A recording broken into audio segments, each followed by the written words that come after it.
હિતેશ કુમાર ગુલાબસિંહ તડવીના નામની દરખાસ્ત રજૂ થયેલ છે.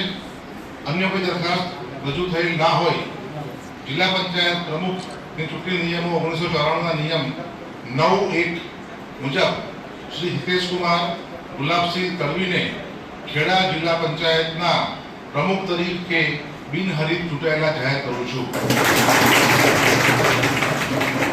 આ જ રીતે ઉપપ્રમુખના હોદ્દા માટે શ્રી પ્રવીણસિંહ ખુમાનસિંહ સોઢા પરમાર નામની દરખાસ્ત રજૂ થયેલ છે. અન્ય કોઈ દરખાસ્ત રજૂ થયેલ ના હોય ગુજરાત જિલ્લા પંચાયત પ્રમુખ ઉપપ્રમુખની ચૂંટણી નિયમો 1994ના નિયમ 10 પ્રમાણે શ્રી પ્રવીણસિંહ ગુલાબસિંહ સોઢા પરમારને ખેડા જિલ્લા પંચાયતના ઉપપ્રમુખ તરીકે બિનહરીફ ચૂંટાયેલા જાહેર કરવામાં આવશે. નવનિયુક્ત પ્રમુખ અને ઉપપ્રમુખની મુદત આજથી 2.5 વર્ષ માટેની રહેશે. આજની સભામાં પ્રમુખ અને ઉપપ્રમુખની ચૂંટણી સિવાયના અન્ય મુદ્દાઓનો સમાવેશ કરવાનો થતો ના હોય આજની સભાની કાર્યવાહી પૂર્ણ થતા હાજર તમામ સદસ્યશ્રીઓનો હું આભાર માનું છું અને સભાનું કામકાજ પૂર્ણ થયેલ છે. આજે ખેડા જિલ્લામાં મારી જિલ્લા પંચાયત તરીકે વરણી થઈ છે તો હું સૌપ્રથમ તો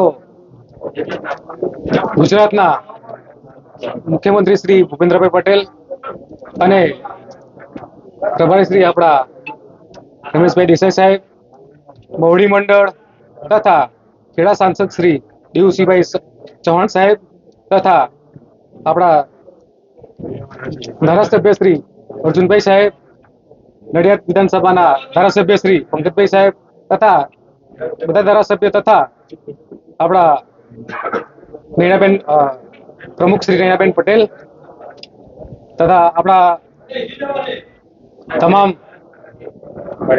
કાર્યકર્તાઓ, હોદ્દેદારો શ્રીઓ, તાલુકા જિલ્લાના હોદ્દેદારો શ્રીઓ તથા ઉપસ્થિત મહેમાનો તથા મીડિયા મિત્રોને હું દિલથી વંદન કરું છું, આભાર વ્યક્ત કરું છું. હિતેશભાઈ, સૌપ્રથમ જિલ્લા પંચાયતના ડેવલપમેન્ટ માટે કયું કામ કરશો આપ ખેડા જિલ્લામાં? સૌપ્રથમ તો અમે ખેડા જિલ્લામાં ડેવલપમેન્ટ માટે તમામ જાહેર કામો કરીશું. આરોગ્ય સંબંધી, શિક્ષણ સંબંધી તથા અત્યારે નરેન્દ્ર મોદી સાહેબની નિક્ષય યોજના અમલમાં છે ટીબી સહાય માટે. તે અમે એક ટીબીના રોગીસ્ટ હોય એને દત્તક લઈ એની માટે અમે પણ થોડાક કાર્ય કરીશું, જાગૃતતા કરીશું, પ્રચાર કરીશું ટીબી માટે. ત્યાં પ્રથમ કાર્ય કરીશું.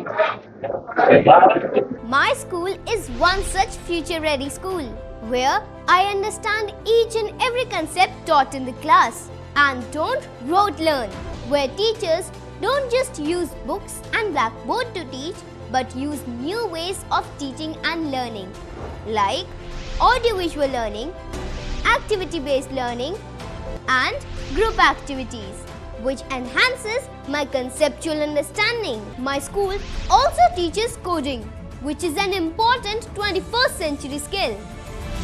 Not just that, I get an opportunity to showcase my skill on a national platform. And with all this, I acquire important skills that make me future ready and confident. Would you also like to know where is my future ready school? Visit now and see for yourself.